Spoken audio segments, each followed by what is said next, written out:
Okay. Let's hope I don't cry. Cry, do it. No, I'm not a crier. I don't cry. I cried last night, though. Oh, gosh. Okay, I don't want it. I'm like, Tina. Okay, let's see. Dear Josie. Living my best life. I was never the one to go home and tell anyone who I had a crush on. But when I first met you, I caught myself rambling on to my dad how cool this Josie girl was. Needless to say, from the second I met you, I knew there was something special between us. It didn't take long for me to realize I 100% wanted to spend the rest of my life with you. You are my unicorn. What does that mean? And I wouldn't want to be spending the rest of my life without you and Zach in it. Of course, yes. Yeah. I'm living my best life. I wake up with the sunrise. It does not look a thing like I thought that it would, but I've been getting my steps in, and I sleep with my best friend.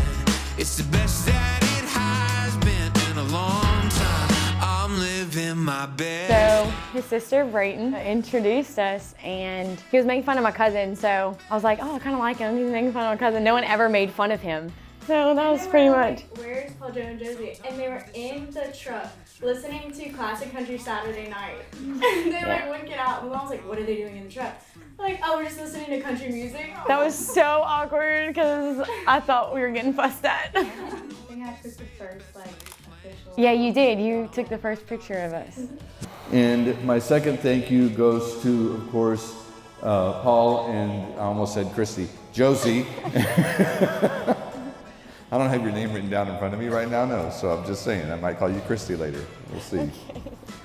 And today begins the time of great and wondrous things for the two of you. And I love Paul's letter to the Colossians today in the analogy that he uses. It's a great symbol of marriage, of putting on love. In other words, of dressing up, and how appropriate that is for marriage. We've all dressed up tonight. Most of you have anyway. But for you and Paul, even tonight, it was a little bit more extra stuff to put on. I don't know what's going on with your leg anymore, so if you had to bandage that up or anything, hopefully not. So I woke up at 5 a.m. to a text message that said, don't freak out. Okay, if you shoot yourself, you don't say don't freak out.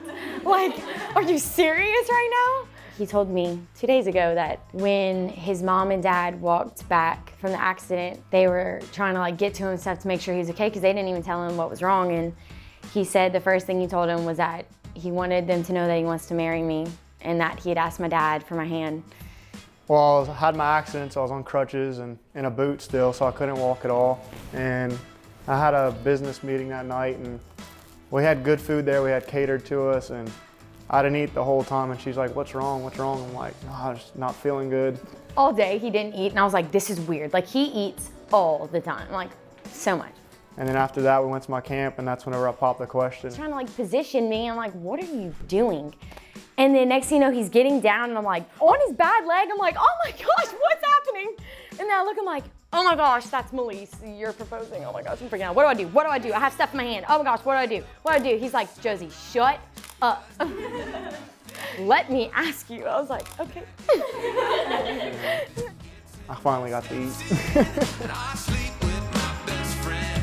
It's the best that it has been in a long time. I'm living my best life. Yeah, living my best life. Yeah. Come on. I'm living my best life, the best that I can.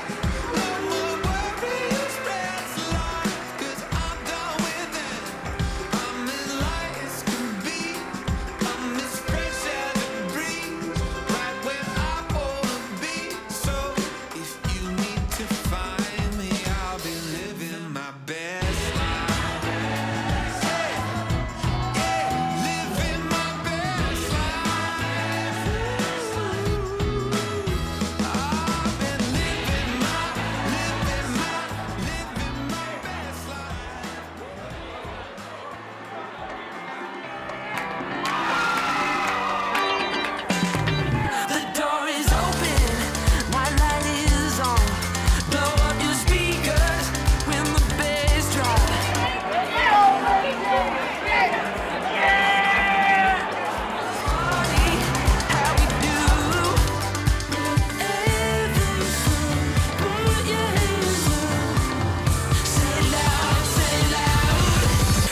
it together.